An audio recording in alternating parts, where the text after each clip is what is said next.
have an update to an Alaska news source investigation surrounding a local nonprofit organization under federal investigation. Earlier this month, we told you how the Anchorage Assembly had awarded $750,000 to Revive Alaska Community Services.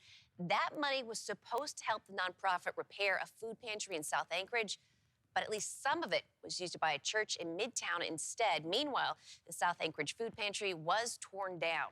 Our investigative team has been fighting to access public documents regarding Revive's activities. And investigative reporter Mike Mason says that has not been easy. Yeah, Rebecca, it hasn't been, but it should be, because Revive is a 501c3 nonprofit organization. That means they're obligated by federal law to release certain financial records. And since they've also received federal pandemic relief money, those documents are subject to additional scrutiny. But so far, Revive and the city has been withholding many of them from us and the public as well. Revive advertises that their food pantry in Midtown is open to the public every Wednesday between 11 a.m. to 2 p.m. We stopped by on multiple occasions during that time to see how many people showed up. On 2 random occasions last November, we saw no one coming in or out. On the 3rd time, we saw 1 person leaving the church. And the amount of people that they're feeding there, it would be great to get that information from the city if they're supposed to keep track, but it doesn't appear as though it's very many. Stephen Manwiller has also been keeping track of Revive. He lives in Independence Park, the area Revive was proposing to place up to 10 repurposed Army barracks to house homeless seniors and veterans.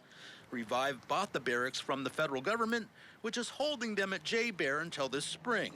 Last May, Revive applied for an ARPA grant to help with that project, claiming those 10 units could house up to 480 people. And we asked about the 480 number, and they said that that was only used in order to solicit money. And once they said that, most of us realized that there's something wasn't right about this. Public pressure eventually forced Revive to kill that project. Now the empty lot is back on the market. The next month, Revive purchased this 16,000 square foot church in Midtown, which sits on more than an acre of land.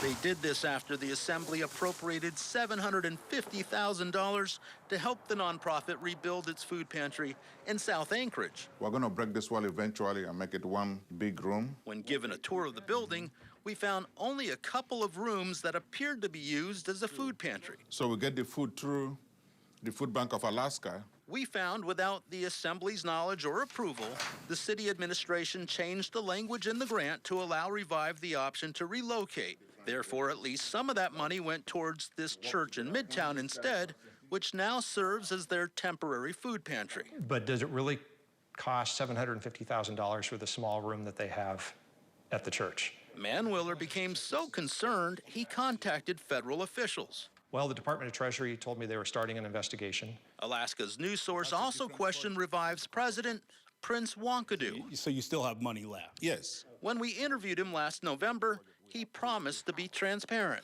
For me, as I'm standing here, I don't take salary. The books are open. I don't, take any money from the nonprofit. But we can't confirm that because Wankadoo never allowed us to review his financial records, despite multiple requests. According to the IRS, an organization must report on its Form 990 all of the revenues, expenses, assets, and liabilities. They're also required to provide copies of their annual returns for the past 3 years. Last November, we began requesting Revive's financial records from both the nonprofit and the city of Anchorage. We also wanted to review a list of how many people they've served at the food pantry, along with supplies and resources they've acquired with that $750,000 ARPA grant, a grant that also required them to raise an additional $750,000 in matching funds. While waiting for answers, Alaska's news source managed to obtain internal emails from city administrators indicating they've had that information for the past 6 months. On August 15th of 2022, in response to questions from Assembly Chair Suzanne LaFrance, the city's Director of Community Engagement wrote, "Revive Alaska has been compliant with all the reporting since receiving ARPA funds. Revive has submitted all their quarterly reports and notified our contractors with documentation when funds were matched. Revive has provided their food pantry resources, for example, details of who is being served, times the pantry is open, what items are available, and how often they purchase goods for the pantry. This is the building. In November, Wankadoo confirmed that information. The reports that we give to the city, we give that like every 3 months. We submit the reports which are transmitted down to the federal government. But those reports are also public record. So this month, we went back to Revive's food pantry several times to see if they'd provide them. Hi. Hello.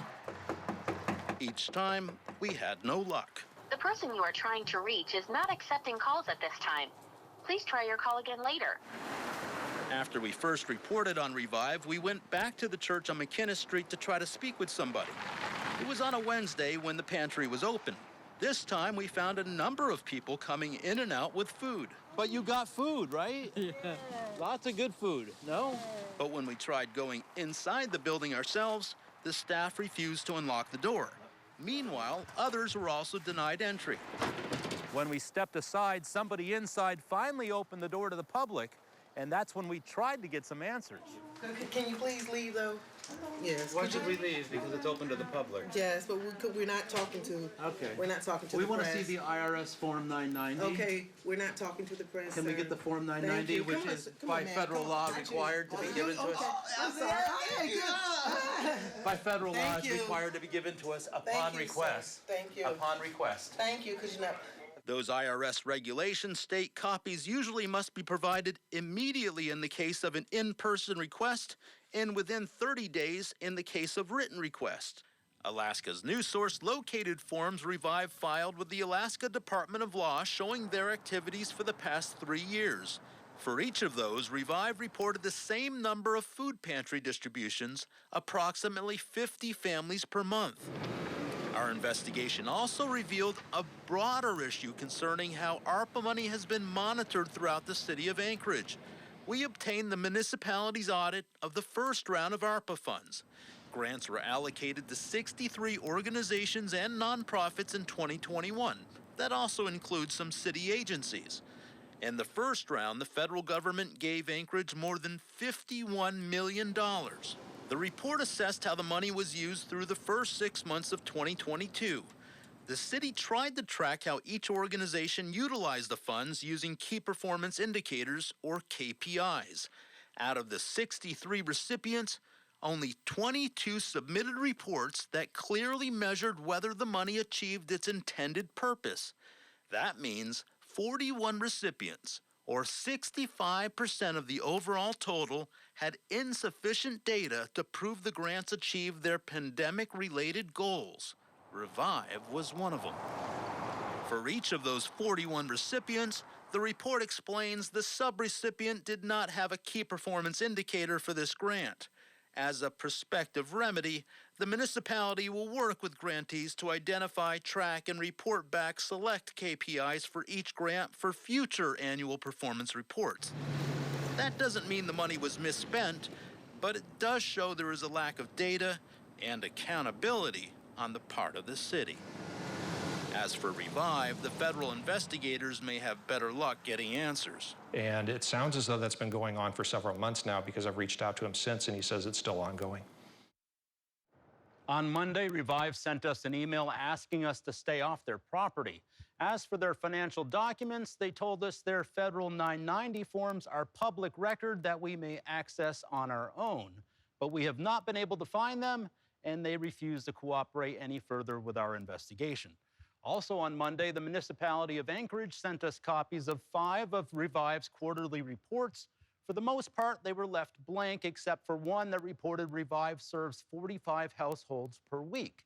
Assembly Vice Chair Christopher Constant has called for an internal audit into all the city grants. He also wants to know why someone within city administration changed the language of Revive's grant, allowing them to relocate. The mayor's office said he doesn't get involved with grants, and the former municipal manager, Amy Demboski, was the last one to sign off on it. Demboski told us she wasn't aware of any changes that were made, and only approved the grant after the city's legal department reviewed it for any discrepancies.